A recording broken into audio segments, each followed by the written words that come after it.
Tema berikutnya, hukum mengkonsumsi atau meminum bir yang khaliyatan min alkohol, yang 0% yang mengandung yang disebut dengan bir 0% alkohol, zero alkohol. Tidak memabukkan ya, 0% alkohol, tapi masih disebut dengan bir. Nah, yang menjadi masalah di sini tersebar di market, di pasaran, ada sekelompok merek dagang, trade mark, gabungan beberapa jenis merek dagang minuman yang diimpor mustawrada. Dan ini sudah diimpor selama sekian tahun, dan merek-merek ini juga menjual ya, atau dibentuk seperti, dia bentuknya seperti khamr ya. Dia menjual minuman-minuman khamr. Tetapi mereka juga membuat versi minuman yang 0% alkohol, yang tidak mengandung alkohol. Jadi ada perusahaan-perusahaan minuman, pabrik-pabrik minuman yang biasanya jualan khamr, jualan kemudian dijual bebas. Lalu kemudian mereka memiliki inisiatif untuk memproduksi juga jenis-jenis lain yang free alkohol, tidak mengandung alkohol. Tetapi labelnya masih sama, logonya juga masih sama, mereknya masih sama, intinya sama persis. Dan dimasukkan dalam bentuk-bentuk kaleng-kaleng yang sama, atau bahkan kalengnya sama. Ini yang digunakan untuk mengisi minuman alkohol juga dibentuk seperti itu. Tapi bedanya ini tidak mengandung alkohol, 0% alkohol. Nah, apa hukum perdagangan seperti ini dan apa hukum mengkonsumsinya, meminumnya? Hukum permasalahan ini maka terbagi menjadi dua. Bir itu ada dua macam. Yang pertama adalah bir yang memabukkan, yang dijual di sebagian negara. Maka ini adalah khamr, jelas-jelas khamr, dan haram untuk memperjualbelikannya serta meminumnya. Nggak boleh diperjualbelikan, nggak boleh menjual, tidak boleh membelinya, tidak boleh meminumnya. Seperti halnya hal-hal yang lain yang memabukkan, baik minuman maupun baik cara mengkonsumsinya diminum atau dimakan. Maka harus hati-hati, tidak boleh meminum sedikit pun dari bahan-bahan tadi, bir yang jenis ini. Baik minum atau memakannya, tidak diperbolehkan. Dalilnya adalah firman Allah Azza wa Jalla, "Ya ayyuhalladzina amanu, innamal khamru wal maisir wal ansabu wal azlamu rijsun min amali syaitan, fajtanibuhu la'allakum tuflihun. Innama yuridu syaitanu ayyuqi'a bainakumul adawata wal baghdha'a fil khamri wal maisiri wa yasuddakum an dzikrillahi wa 'anis salat fahal antum muntahun." Nah, sesungguhnya kata kuncinya di sini. Al-khamr, kemudian perjudian dan seterusnya, ini rijsun min amali syaitan, sesuatu yang kotor dan dari perbuatan setan. Allah berfirman, fajtanibuhu, hindari. Kemudian, alasannya karena setan ini ingin menempatkan, ingin meletakkan permusuhan antara manusia dan kebencian sesama mereka dalam minuman khamr dan seterusnya tadi, dan mencegah mereka untuk zikrillah, mengingat Allah, dan mencegah mereka juga untuk salat. Dari sinilah fahal antum muntahun, maksudnya hendaklah kalian berhenti, jangan mengkonsumsi lagi.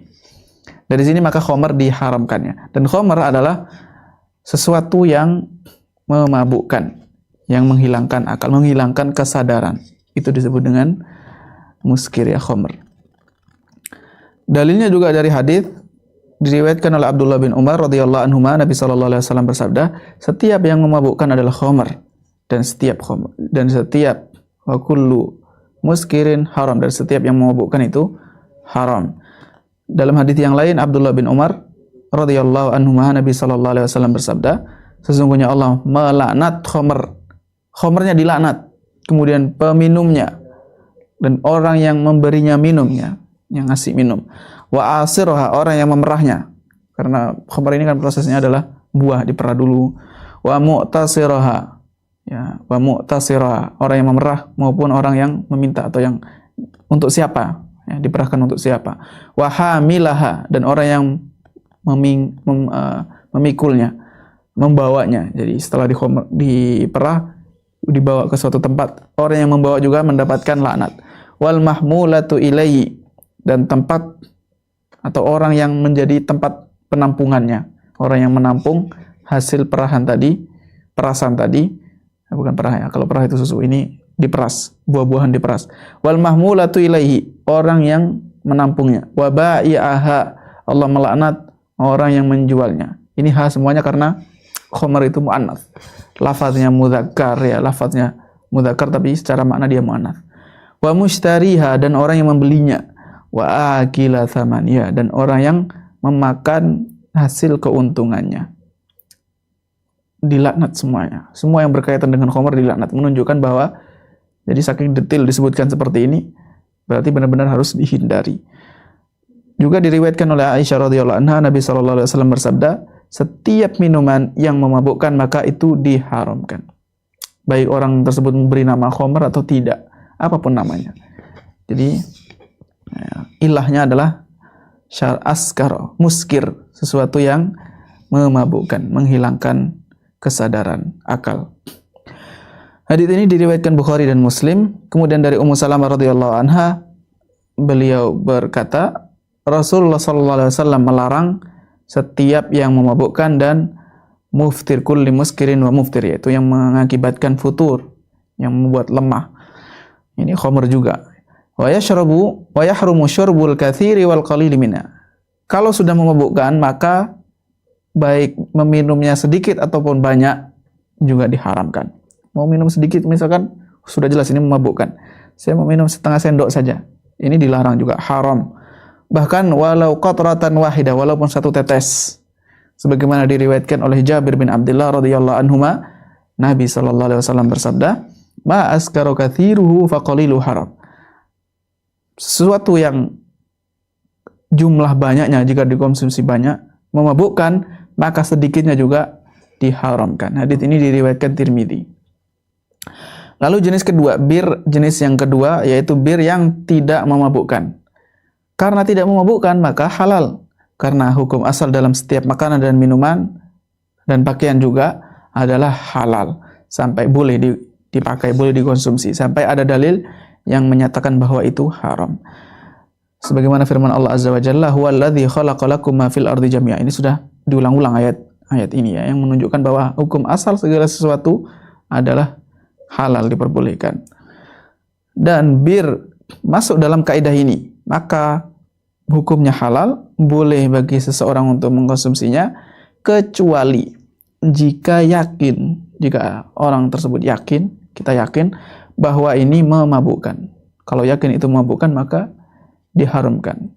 Nah, mau kadar berapapun alkoholnya, tapi kalau dia sudah sampai tingkatan memabukkan, itulah yang menjadikan haram. Jadi yang menjadi tolak ukur ini khamr atau tidak, ini haram atau halal, bukan kandungan alkoholnya, bukan ini berapa persen, bukan, tetapi memabukkan ataukah tidak. Nah, fa idza tayaqqana annaha tuskiru sarat haraman. Kalau diyakini, kalau yakin kita tahu bahwa itu memabukkan maka menjadi haram. Kalau enggak ya enggak. Misalkan walaupun ada buah-buahan tertentu itu mengandung beberapa persen alkohol. Ya, misalkan sebagian orang meneliti ya, buah-buahan tertentu itu mengandung beberapa sekian persen alkohol.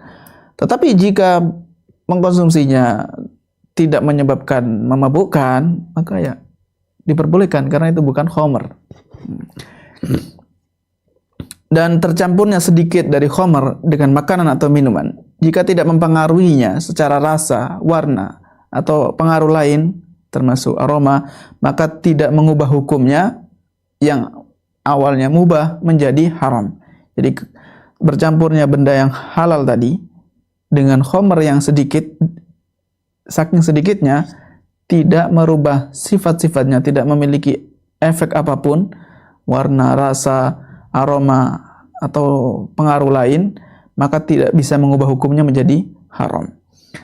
Karena jika sudah hilang, ya, sudah bercampur hilang, walam yabqa lahu athar, tidak memiliki efek apapun, maka la hukma lahu, tidak memiliki hukum khamr tersebut. Sebagaimana misalkan Kondisi yang mirip adalah ketika air terkena sedikit najis. Air yang banyak jatuh ke dalamnya sedikit najis. Misalkan satu tetes kencing manusia atau kencing binatang yang najis.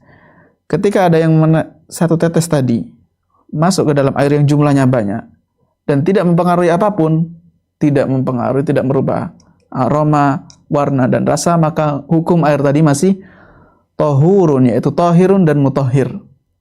Suci dan mensucikan, bisa digunakan untuk bersuci, berwudu, kemudian mandi, ini bisa. Wala hukmalin najasatil lati tada'alat, dan tidak dihukumi najis karena adanya benda najis yang jatuh ke dalam air tersebut. Begitu juga khamr ya, ketika sangat sedikit kandungannya, sangat kecil sehingga tidak mempengaruhi apapun, sudah hilang ke dalam air yang sangat banyak, maka tidak merubah hukum minuman tersebut. Fatwa ini dirujuk dari memiliki rujukan beberapa kitab dan fatwa, di antaranya fatwa Syekh Abdul Aziz Ibnu Baz, kemudian fatwa Lajnah Daimah, Liqa Bahbul Maftuh, Syekh Muhammad Ibnu Shalih Al-Utsaimin, dan kitab An-Nawazil fil Ashribah karya Zainul Abidin Asy-Syanqiti.